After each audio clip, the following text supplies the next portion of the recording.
Welcome back to the Owner Seat Podcast, the show where fitness and wellness owners get the real playbook for scaling without chaos and building teams that can actually hold the standard when you're not in the room.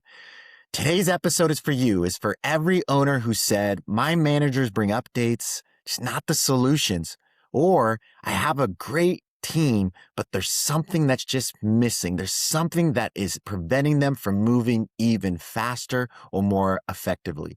My guest today is going to offer the solutions for you. It's Lindsay Vastola, leadership strategist and advisor, keynote speaker, and the founder of VastPotential, where she helps growth mode businesses build leaders who can execute, communicate, and lead under pressure with, yes, my favorite, EQ, emotional intelligence at the center of everything you do in your leadership framework. And she's not just leadership theory. She's built and ran a fitness business for over a decade called Body Project Fitness and Lifestyle, has spent nearly a decade as editor, a personal fitness professional, or also known as PFP, and has coached leaders across industries throughout the world, from high growth service businesses to executive teams with one core mission, and that's build leadership that produces measurable business outcomes. So I'm really excited. In this episode, we're going right into it. It's how owners, you, stop becoming the bottleneck, why EQ, emotional intelligence, drives performance and retention more than you think, what leadership development should actually produce when you're thinking about real metrics, how to build a leadership bench so scaling doesn't break you, and finally, how to hold the standard without burning out your people and yourself. Lindsay, so excited. Welcome to the Owner Seat Podcast. Albert, I am thrilled to be here. Thank you. Thank you for that amazing intro. I'm excited about our conversation today. My pleasure. And if anyone hasn't seen your videos, I mean, you throw out so much free content out there. The videos that you put out there, I've been meaning to ask you, we need to do this off camera. Like, what's your production? Like, who's your production crew? You are killing it. I love listening to all of your videos. For those that really appreciate leadership development, I mean, we're all going through it. The owners that are listening, the franchisors, the franchisees, the business owners, we go through this stuff. I mean, it's just, we're in the people business. And Lindsay, you offer so much. So thank you for doing that, because I know that takes a lot of time. Yeah, well, it's we're in service, right? And so Right. that's really, that's hopefully any way that comes across is that's really at the end of the day is how do we serve in different ways and different capacities, and that's one mode and method that I really enjoy and I hope is meaningful and valuable. Well, a lot of people out there will relate because you've actually ran gym businesses. I just did a recent LinkedIn post is get in there, get in the trenches, run your studio, operate a club, and you've done that. So you know exactly what we're all going through. But then that also led to you building this leadership advisory practice. And so what did operating earlier on in your career teach you that maybe other consultants in this space just, they don't have that moat, that differentiating factor that you do? Sure. I think I have a unique I'll use in terms of my background. I came from corporate. I worked in New York City for long enough to realize that working in that big corporate space, plenty to learn, not really where I was meant to land, but learned the corporate, just the way that leadership is built in, because it has to be. Like a business cannot outrun its leadership. And that was for the time that I was there, and as quickly as I was promoted, I look back and I'm like, who the heck was promoting this? I mean, I was like 22, 23, 24 years old, managing like a $52 million division and 70 employees. But the first thing they did when I got promoted was they sent me to leadership development training.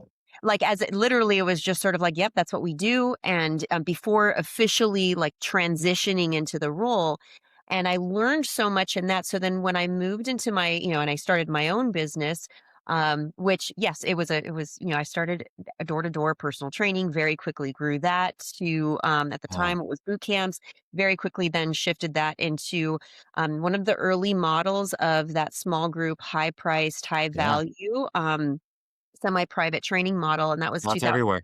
2007. Yeah, now it's everywhere. I'd like to say that I was one of the first that, There you go. Pioneer. I love it. Pioneer.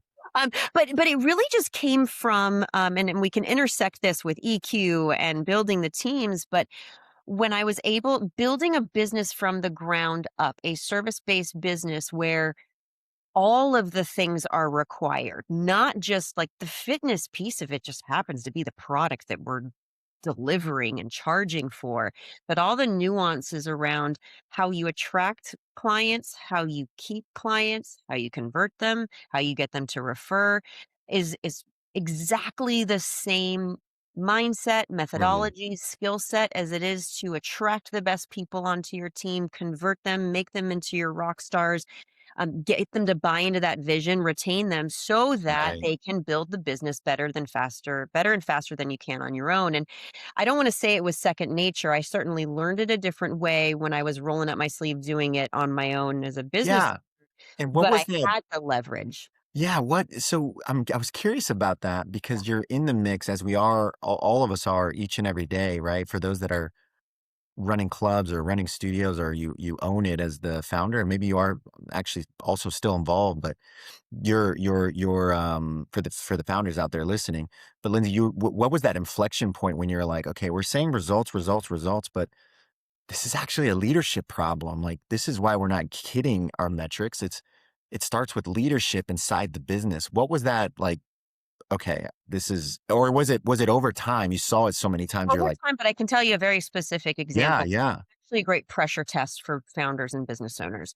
Um, I don't want to say again, and not intuitively, but I came into starting my business with the bedrock of what corporate taught me about structure, Mm, communication cadences, like having a regular communication cadence around accountability and how to hold somebody accountable and regular meetings, what those meetings look like. Like our expectation was that we weren't just coming and bringing updates of our division. It was all right, like, what are the challenges you're facing? What are the opportunities you see that actually could drive the business? And we're expecting you to show up with solutions that actually can do it. So it was that when I started hiring people, that's what I was looking for. That's how yeah. I like helped develop them in my business. Where it really, and I don't want to make that sound so easy and Pollyanna, No, by any no. means, but that communication cadence and very clear expectations like, that was just it was just what I did, and I think that set up from the beginning. The Yeah. inflection point you mentioned was there were 2 times. One was when I had, I'd opened my brick and mortar, a really solid bought-in team, and my husband and I, this was before children, we went to Italy, Mm, 4 weeks, fun. and it was all like, I had I always tease my first, like, office manager, if you will, like, back and I'd call her my ops gal, right? Mm, She was the daughter of a very successful used car salesman, and I was like, "You want anybody great in that role, like, you find somebody who's been in car sales." right, Anyway, right, right. I trusted the team. I trusted the team to lead Mm, my business for 4 weeks, and at the time, like, data plans on phones, like, I literally could not check email to, respond to client requests, and so all of that was built in, and while I was there for 4 weeks, I realized, wow, this business can maintain without me, mm, but it can't grow without me. The growth was still reliant on me. The I see. marketing strategy, what's next? Like how are we, again, I had a great team to maintain it, but they were managers. They were not leaders yet. They were Right. managing the playbook, making sure things were good and that everything could retain. But to be able to actually grow the business, they can't it was reliant on me, and that's the No. sticking point most founders find themselves, like, "I have this great team, and they're great managers," or they can, like, do all the things, but they're not thinking forward thinking, they're not putting those things into play. So that was Mm, one, and then the EQ piece, which we can dive into, was a yeah. second piece that was very much Yeah, I connected. look forward to jumping into there. But I love what you post about, right? To your point is, what are you doing? How strategic are you in the time you're putting into developing your team's skills, your own skills, but your team's skills, that infrastructure and the systems and the habits and the behaviors. I'm just, there's so much that you put out there. It's like, wow, okay, I really need to work on this. If I'm looking to scale. And speaking of that, when you work with business owners and founders, they're I'd imagine they come to you, it's like, "I'm ready to scale, I'm ready to grow." What are some of the first things that you look for or that you let them know, "Hold on, let's look at Great this." question. I look at a couple things. The first question I'll ask them is, who else other than you can be trusted to make hard decisions, hold the standards, Mm, and be able to actually move the business in the direction that hopefully is the shared goal of where the business is going? Who's that other person? Because if you don't have that other person or a team, scaling literally is now that entire brunt is going to be on you and solely you. And so, and you can even say, I guess a pressure test would be, can your first location, for example, can it operate without you for 4 weeks, checking an mhm, email or doing anything? If you can do without 4 weeks and it can grow, maybe that's then ready to, because you have the systems and things in place. right. But if you don't have that other person who can make tough decisions and hold those standards, and then ultimately like that bench or your leadership team doing that for you, your business is like, it can't outgrow that. It can't scale without that. The other thing I'm always looking at is what things are escalating up. So that's a big complaint is like everything escalates to me, either as the owner or whoever that sort of top senior level is. Yeah, All the problems escalate, we swoop in and we fix them, and then you're caught in this cycle of just fixing fires and putting out fires. You right. don't even have time for leadership development. Mm, And so that's a really great, like that's a key question I'll look at is like what keeps getting escalating up, because until you have leadership who can own and have decision rights around those things and have accountability to that, you're only duplicating those problems, hmm. 3 or 4 or 5 times when you're trying to do that in another location. Yeah, to your point, you're the bottleneck there, and then there's the fires you can't even attend to, right? It's like that Covey's quadrant B, like your Oh, sure. preventative, it just can't. And I Yeah, remember you posted something. I think you were talking to a leader, and you were sharing an example, and you asked the leader, when you see your name in the budget next year, yeah, what would make you, the owner, say that you were worth it? And yeah. I'm like, "Man, that's heavy stuff." Like, that's an intense question, and It is. what are I mean, walk us through what Sure. and I'm sure some owners right now are asking that now. It's like, "Let me ask Yeah. that question." How does that conversation go? I get one of 2 responses. It's usually in the same one and the same thing. It's and I asked it very strategically, Mhm. where it's like, "Okay, here's our problems," but we go through the whole process. Sure. And then I'll say it's like before I'm talking about what the investment would be, right? Whether I cost $1 or $100,000. Right, right. When you're going through that budget at the end of the year and Lindsay Vastola shows up, I want you to be able to say, "Yeah, man, she is worth every dollar, because she ultimately gave us this return on it." Now, Yeah, every business, that return is gonna look different, and, I don't think that that's not rocket science. But when it comes to leadership development, most owners don't really equate a tangible return or something that could actually be documented or tracked, because we like, a lot of people just have never been there's no framework. There's no it's right. like, okay, marketing ROI, you could do, cost per acquisition, like, there's a lot of obvious things around it. And so, it provides a little bit of a coaching moment for me, Yeah, uh, and also, I need to do it to set myself up for success because sure. I need to know what they're expecting at the end. Because we all Mm, know it feels good in the moment when you have money in the bank and you're like, yeah, good. This feels good. I want to pour into my people. And like, I love that you want to pour yeah, into your people. And that's usually one of the responses. I just want to pour into my people. I want them to feel valued and, feel like we are invested in them. yeah. Awesome. Love I that. love that sentiment. I will not work with anybody. It's one of my core values is humble leadership. If you are doing it Yeah, for me to fix your people, we are not going to be a match. So I love that. However, let's be honest, business owners, our lizard brain is looking at dollar for dollar for when that comes and we're scrutinizing everything we're spending, what's it worth? And yeah, so I will then have to reflect on some of the challenges and problems that they've shared with me and say, like, if things didn't escalate up to you, what would what's that worth to you and your time? yeah. So if That's 5 good. hours a week you are spending fixing problems that really your leadership team or someone else should, what could you be doing? What's the opportunity cost for that, right? So Mm, what could you be doing in those 5 hours? Um, I've heard some of the best ones. Sometimes it's we need to take the drain off of HR. Like our HR is dealing with a whole bunch of like people problems. right. So they can equate HR time. My one of my favorites is I just want my leadership team to have time to do leadership things. And I know that sounds Mm, so vague, but think about it.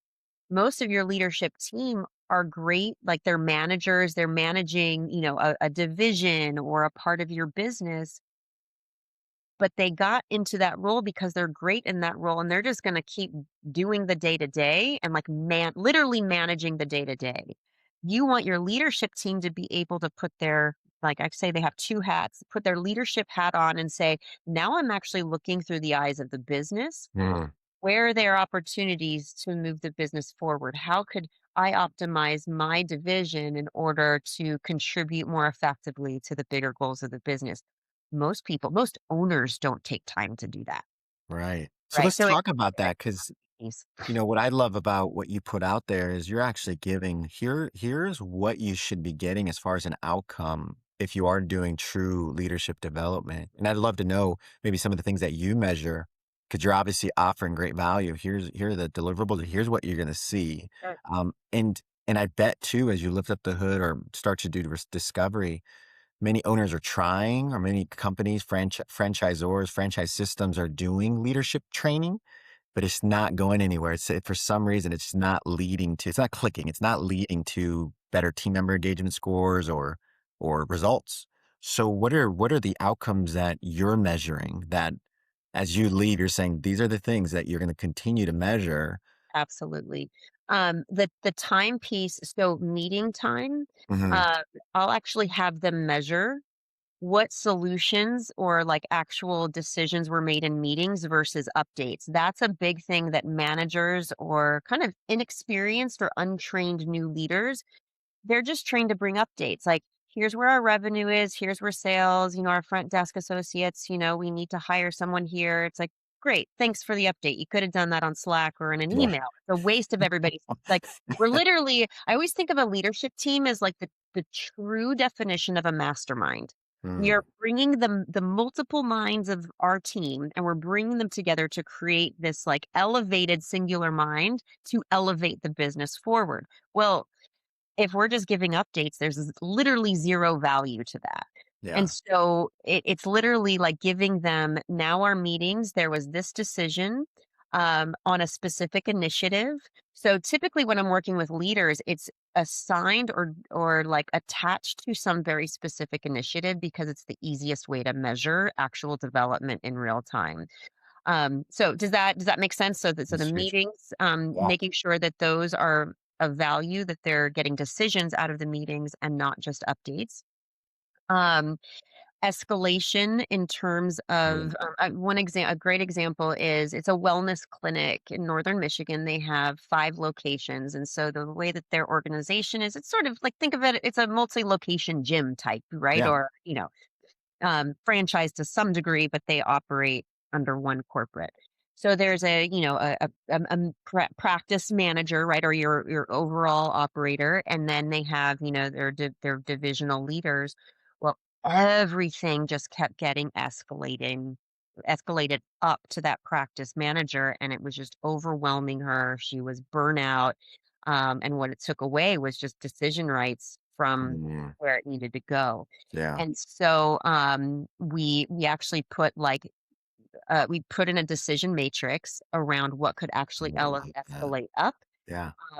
what things could and what things couldn't, and it takes some work, right? Like, what things do escalate up? It's an audit. You have to do an audit, make them aware of what they are empowered to decide. That's Mm. usually where the breakdown happens, and so there's a lot of work that goes in before you can actually even start, like, measuring the progress on Well, it, I but was you gonna say, I think, yeah, right. you're onto something because as you're saying matrix and structure, like my brain is firing up like, oh, this sounds so good because it's like the puzzle, it's the decision tree.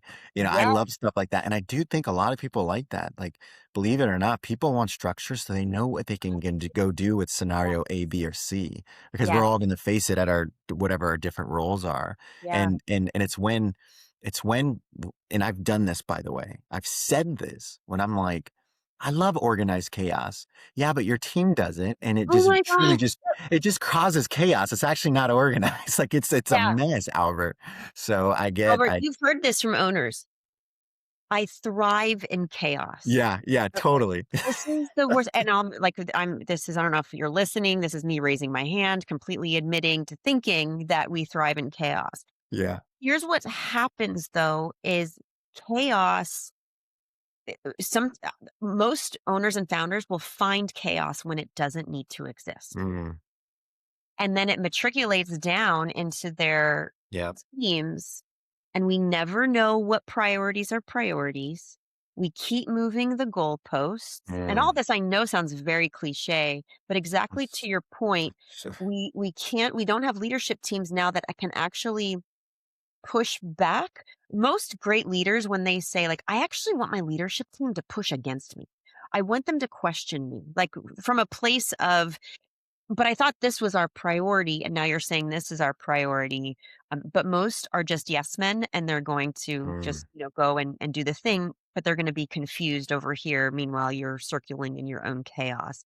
And yeah. so that when we're talking about emotional intelligence is your ability to like identify, Yeah. yeah, I do seek and quote unquote thrive in chaos, but what are the implications that that's sending down through my team? That's where you can actually operationalize this for those of us who love matrix, and we need to, like, not all of it can just configure into a decision matrix. There's identity and communication Mm, and the soft piece of it, if you will.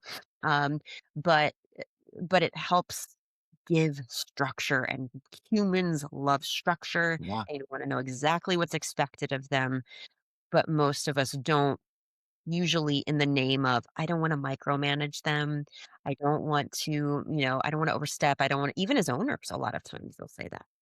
It's Oftentimes. so funny because out of all, and I'm sure you see so many more, but out of all the team member engagement surveys that I've had my eyes on, it's literally all the answers are there, and there's typically those classic ones, and you're touching on all of them, including I just want to have a clear direction on what I can and cannot do, and it sounds so simple, but as you start growing and you're moving fast as a founder and an owner, we're not taking the time. Going back to that Covey quadrant B to B, preventative, proactive, right? Doing some of the things that require a little bit of time, but it's long-term smoothness, no chaos. It's So just, important. No chaos. so Clear you bring up expectations. EQ. So I'm so glad we're here now, because, and I think we might've chatted about this, but, well, I'm passionate about AI, and this is why I think you're such a killer. Like Thank it's like you. beautiful timing because, well, EQ, I felt like it had this major run, what, 6, 7 years ago. I remember doing the assessments and the books. Somewhere along the way, I don't know what it was, but I feel like the corporate culture kind of started to Mhm. shy away from it. I'm like, oh man, no, this is so good. Like this is needed. And so now AI comes around, right? Where it's like the technical skill almost, in a sense, many things are being either replaced task related, Yes. or we're getting there faster, and it's requiring collaboration and resource management and self-awareness, self-management. And I think nowadays more than ever, EQ is more than ever. I'm talking to a bunch of finance people. Look, your TQ, your technical skills, your IQ, Yes. AI can do that. I'm sorry to tell you. So it's not that impressive anymore. It's, can you communicate? Can you collaborate? And so everything you're putting out there, I'm like, this is gold. Please go watch Lindsay's stuff because that is what I'm talking about. You need to go and refine those skills.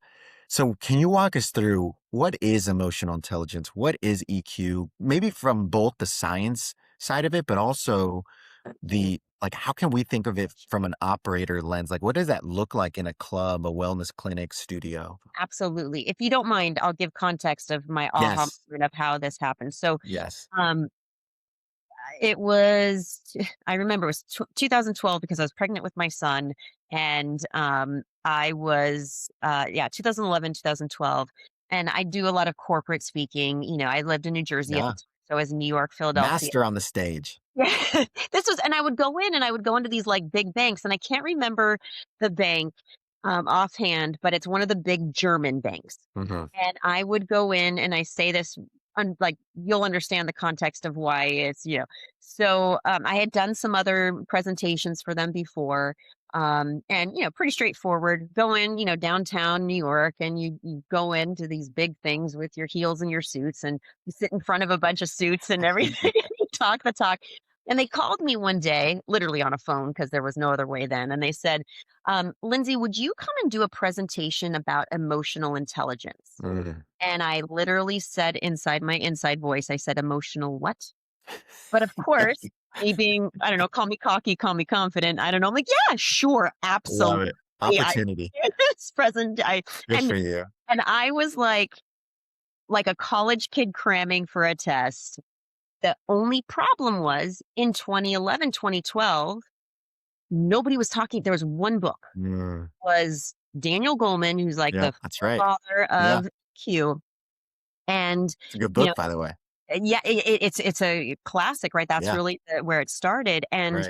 Um, and I went in and I gave this presentation. Now I say German because you can imagine German, like this is they're very linear thinking. There, Right. I came from a language and communication translation. Like even their language, it's very square. It's very to Mm. the point. It's very matter of fact. So me Yeah, going in and talking about anything with the word emotional to love it. bankers on on Wall Street. So yeah, I always look back and I'm like, I don't even know what I said because it is so complex. It's really like this behemoth of a concept, if you will, right? And so, but here's what I realized: it was such a pivotal moment for me personally and professionally. I Mhm. said, "This is exactly what finally puts into one concept everything for so long that as a business owner, I was like." Isn't it second nature that my employees Mm. should know to talk to a member this way or that they should show up on time and do these things. Like sometimes I would call it like, this is the like, didn't your mama teach you that kind of thing? I love that. Like, Yeah. don't they know how to read a room? And I finally, and what we would call quote unquote soft skills Mm. that made them seem less significant or less impactful, You're right. it put Spot on. context around it. Yeah. So EQ by definition is, 4 to 5 different facets. It's self-awareness, awareness of others, emotional management, Mm. and motivation. And motivation, not the like I feel motivated today, but grit, tenacity, the ability to navigate and have like stress resilience. Mhm. So, and within that is, and the studies since then have obviously been so much more connected with outcomes and performance and so on. And so I started looking at my business and I said, there's got to be a way to operationalize this. Like if I can't, if there, because you could get somebody that has a high EQ because of their upbringing or, they have a general self-awareness, sense of Mhm. self-awareness. They can read a room, but when you hire a 24-year-old, even with a high EQ, they don't know what EQ looks like in the workplace. What does EQ Mm. look like That's a in good my point. business and my culture is very different than it might look like in somebody else's culture. Yeah. So you have to look at it through Interesting. that lens. Um, Consumer behavior. I started changing all of our marketing language, how we had our sales conversations, how we did our tours, all through you've got to be aware of like, what are they bringing? What fears, beliefs, and experiences are they bringing? How are we framing the words? How are we during our sessions? How are we managing our emotions and the energy that we're bringing? As an owner, holy crap, it puts a mirror in front of you when I'm running around tightly wound. And because that's what we do as owners, we're like Yeah. focused and, hard charging. If I don't have awareness that my team is visually seeing that, even though the intention isn't to look like I'm not there open and willing to have a conversation, what they're seeing is something very different. So it's just so multifaceted. And so how do we, I say if we can hire EQ over IQ Mhm. all day long. Yeah. Yep. The last time you fired somebody, that person that's keeping you up at night, it's not because they don't understand AI or they don't know how to teach a squat or they don't have 27 letters after their name.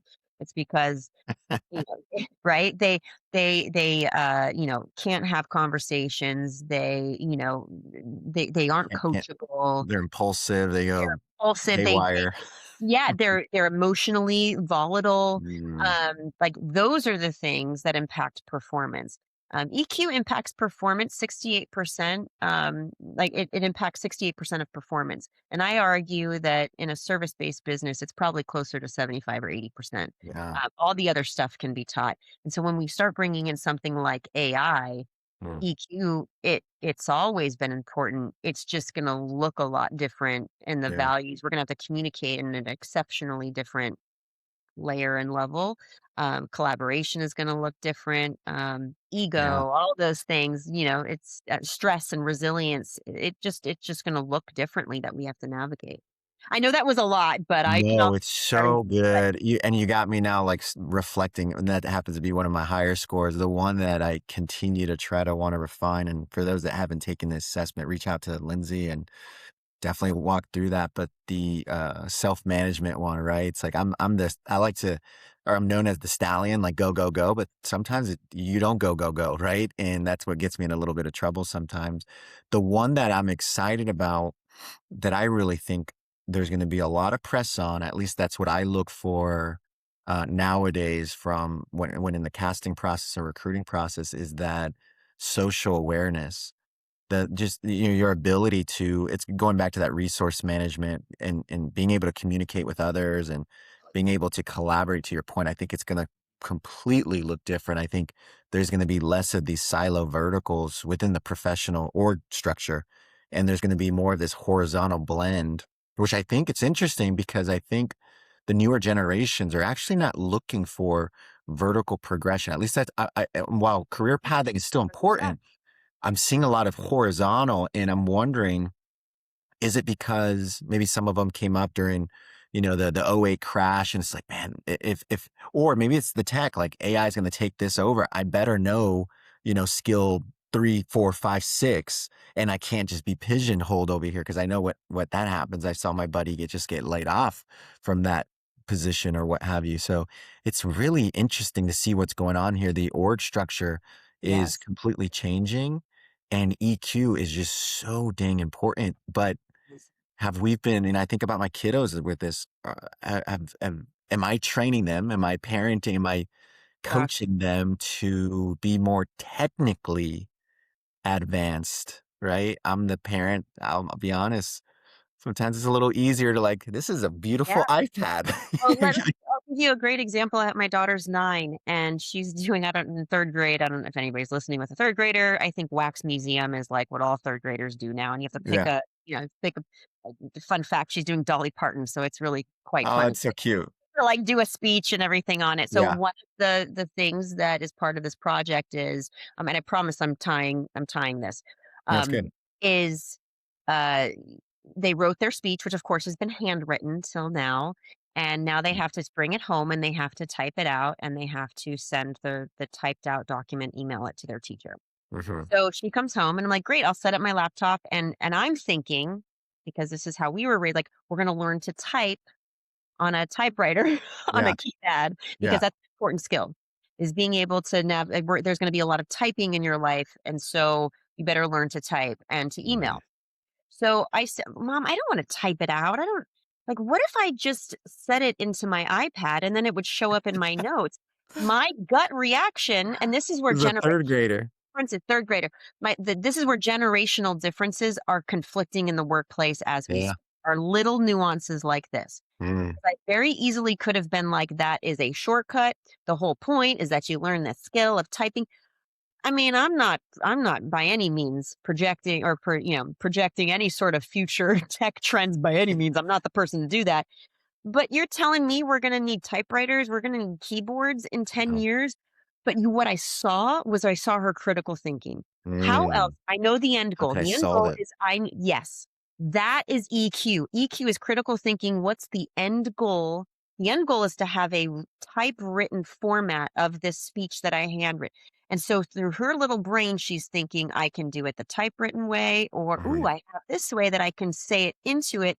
those are the kind of people, I mean, I know she's my daughter, but those are the kind of people we want to be looking to hire is we Yeah. have great tools.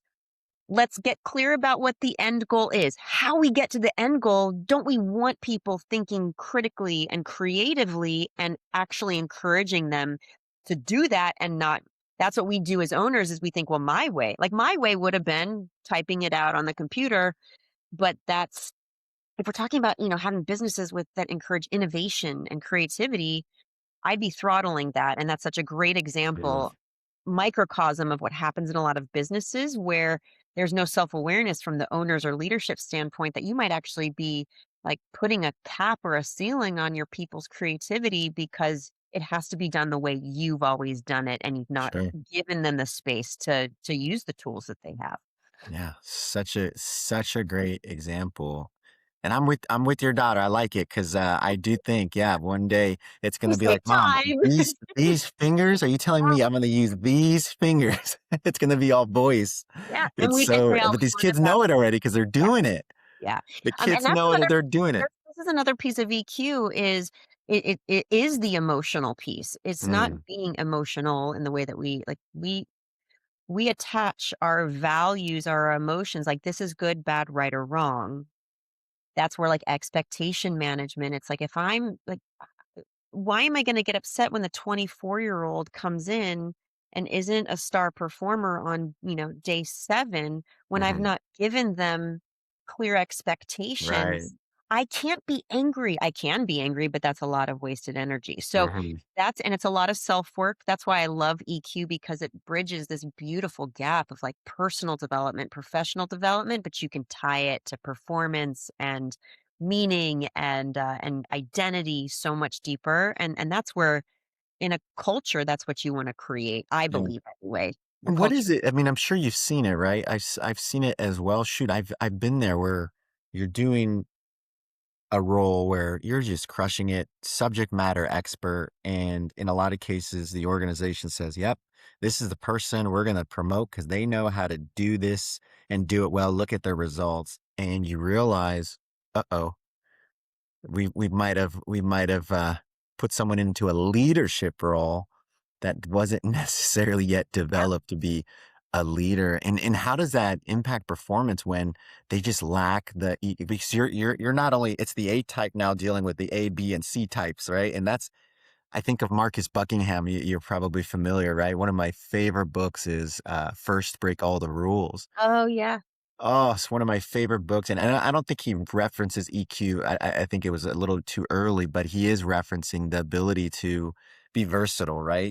There's equity, but you're leading everyone a different way because you're leading the way they need to be led. I really appreciate situational leadership. I really appreciated that. But what do Yeah. you see? Like, why do we keep still with all of the science and the data and EQ books and all of it, why do we continue to make that same mistake of our top performer is going to be the best leader for the org or the department? Because and most owners won't like this answer, it's because they don't even realize themselves Mm, that what's required in a leadership role is not what was required as an individual contributor in that right, role. So you take your star salesperson who logically, again, it's not logic actually when you step out of it, when you right, look at right. what a leadership, like what capacity that person needs and skills and ability. But that's been logical because that's how we've done it in corporate America anyway for so long.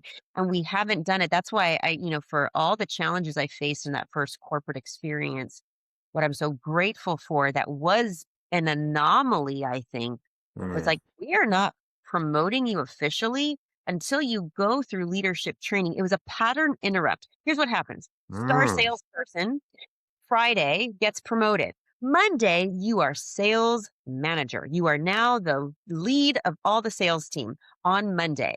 Now you're going back to all of your peers on Monday and saying, I'm the person who's going to manage you. And what do you have to do when you're in a new role or any role? You have to prove yourself that you should keep that role.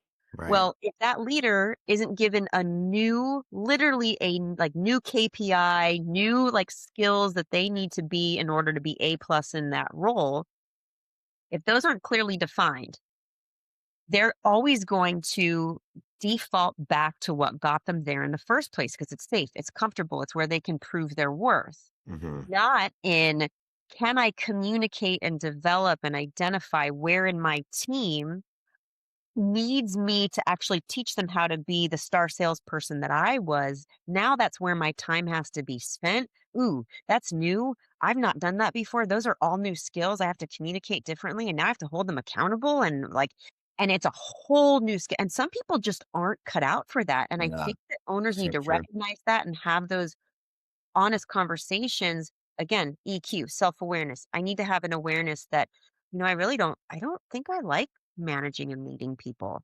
Hmm. But we think that that's the next logical because I get paid more, what have you, but maybe there's other opportunities to leverage them as well. But that's usually what happens is we promote them because it's the next logical thing. It's a Peter principle. I don't know if we ever Yeah, that's my favorite. People just rise to the level of their incompetence. that's right. Or Yep. So expectations. Yeah. that's it. And if those like that new expectation isn't set. The other thing I think is important in promotions while we're talking on it before we move on, this is an important reminder. It takes upward of 1 year for someone to feel competent and confident in Mm, a role. This includes promotions. So we often think like, oh, they're going to be good and great in, the role because they know the company and they're familiar, but they're learning who they are in a leadership capacity. They have to get buy-in from a team that used to be their peers. They're trying to prove themselves to a senior level management. Like that takes work right. and that can take upwards of a year. And I think that again, expectation management, EQ, managing those things I think is important for long-term success. So good. I love that. And what I do want to switch gears here on is and I've seen your frameworks, the playbook. And so if a leader listening to this, I'd ask Lindsay, I just want to do a 30-day leadership reset. Like, what are the first moves that they can do today, leaving this episode that they're listening to? Yeah. One is you have to know where you're going. I like to work in like 12 to 18-month milestones. Love So that. in 12 months, what does your leadership team look like? So Hmm. literally sit down and outline like a leadership team and just brainstorm. You don't have to be like a leadership expert for this. Like I need them to, own their roles. I need them to be able to have hard conversations, not let things escalate. Bring ideas and solutions instead of updates. Like what does that team look like? We're all rowing in the same direction. We're aligned. Like whatever that looks like, define it um, and then so if you're talking about a leadership reset, then you look at your team and you've got to make sure that each of their roles and goals or like roles and KPI essentially, that they are absolutely clear. If it was a leadership reset, I would Mm, say I use the like secret shopper, again, pressure test. If I came into your team and I said, hey, operations manager or sales mm, manager, what are the top 3 to 5 things that you and only you are responsible for? I love that. They should be able to say it like this. Yeah. It's not a job description. That's where it gets confused. But like, what are responsible for driving sales, building my sales team, um, creating new marketing strategies, and Mm, whatever those things are, and then they should know how they're measured 9 times out of 10, I hate to say this, they can't do that. And so yeah. that's a reset, make sure everybody's clear, and this is like a table, it's like 3 to 5 responsibilities. How are we being measured? And then for 30 days, track what issues are constantly being escalated up. Yeah. You do that for Love 1 that. week would be enough data if we're being honest, and then say and then so if the last thing would be in your meetings, make it a non-negotiable. Your meetings are not about updates. They're about solutions and forward focused Oh, that's good. strategizing and ideating around that 12-month Give me the mission problem. milestone Like, that you're how are we yeah, solving? yeah. And Oh, then there has to be shared accountability around like, oh, well, you're just renaming the problem. Like, what's the solution? right.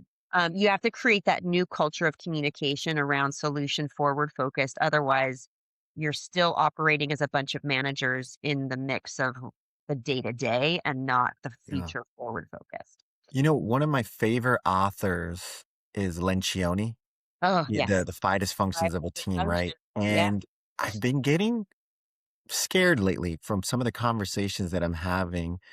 And I think the scapegoat is, oh, this generation, like we just have to keep the peace. We got to keep the harmony. I can't really hold people accountable. And I just like, oh my goodness. What are you hearing the same thing? And for the owners listening, I mean, is there any great books that you recommend or any great resources that you recommend that Vast Potential puts out there too to like just help owners and help leaders and founders, franchisees hold their team accountable, have some of these accountability conversations. Like for instance, I love Susan Scott and the Fierce Conversations, one of my Oh, favorite because she has a mhm. great framework. Yeah. But is there anything else that you'd recommend? Yeah, there's Crucial Conversations is a great one. Yeah. Here's what I would actually say before you start reading books around communication and all of that, which is obviously very powerful and you can pull those frameworks. I actually say we really need to rethink our definition of accountability. Mm, And what if we used a different word? See, yes. accountability is something you do for people, not to people. And so from the owner So down, they're good. like, why can't my team hold them accountable? Well, you're not doing a very good job either, usually, right? Mhm. Because we have this frame that accountability immediately means that your team is like, or your person, whoever, they're not holding the standards and you have to reprimand. And it literally almost goes to like, I have to fire them. Like, this is the Right. Oh, extremes yeah, I I see. was just thinking, like, people think, "Oh, pip them?" I'm like, "Whoa." Yeah. What what No, no, you no, went no. to the extreme there. Exactly. So what if we said accountability, like, really is just the opportunity to help others realize their potential? So the best coaches Oh, I in like that. sports, they hold their team accountable to their potential. Why Mm, do coaches get angry at their players? Typically because or parents, right? When do we get frustrated because we know the potential our child or our yeah, teammate or our staff member. I hired you because you have the potential and it's frustrating me because you're not doing it. Here's the kicker, EQ. We get frustrated because it's often a reflection on something we as a leader have done or have not done. right. All problems are leadership problems. It's great. And so if they're not holding the standard, it's maybe did we hire the wrong person? Did we not clearly define the standards? Did we not define what the standards look like in practice? Mm, Minute, day to day, like in chaos and in calm. And so use that as data, but I'd say most importantly, redefine what accountability means. yeah, Secondly, you have to create feedback loops on a consistent basis. We spoke earlier about how people love structure. right. Your A players love feedback.